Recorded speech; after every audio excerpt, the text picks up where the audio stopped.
மத்திய பிரதேச மாநிலத்தில் உஜ்ஜயினி நகரில் இருக்கும் இந்த ஜோதிர்லிங்கம் 12 ஜோதிர்லிங்கங்களில் ஒன்றாகும். இது மட்டும் தெற்கு நோக்கி இருக்கும் ஜோதிர்லிங்கமாக சிறப்பு பெற்றது. நீங்கள் சிவன் பக்தர் என்றால் மறக்காமல் ஓம் நம சிவாய் என கமெண்ட் பண்ணுங்க. உஜ்ஜயினி நகரம் பண்டைய காலத்தில் பக்தர்களால் நிரம்பிய புனித தலம். அங்கே வித்யாநாதர் என்ற சிவபக்தர் எப்போதும் மகாதேவனை அன்புடன் பூஜித்தார். அப்போது தூஷணன் என்ற அசுரன் வந்து சிவபக்தர்களை துன்புறுத்த ஆரம்பித்தான். பயந்த மக்கள் அனைவரும் சேர்ந்து சிவபெருமானிடம் காப்பாற்றுமாறு பிரார்த்தித்தனர். அவர்களின் உண்மையான பக்தியை கேட்டு சிவபெருமான் மகா கால ரூபத்தில் தோன்றினார். திரிசூலத்தால் அந்த அசுரனை அழித்து பக்தர்களை காப்பாற்றினார். அந்த நாளில் இருந்து உஜ்ஜயினியில் அவர் மகா காளேஸ்வரர் ஜோதிர்லிங்கமாக வழிபடப்படுகிறார்.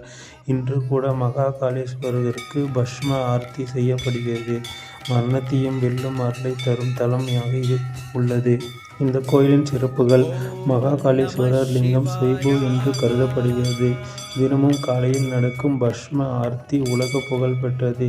இதில் சிவபெருமானுக்கு விபூதி சாம்பல் பூசப்படுகிறது.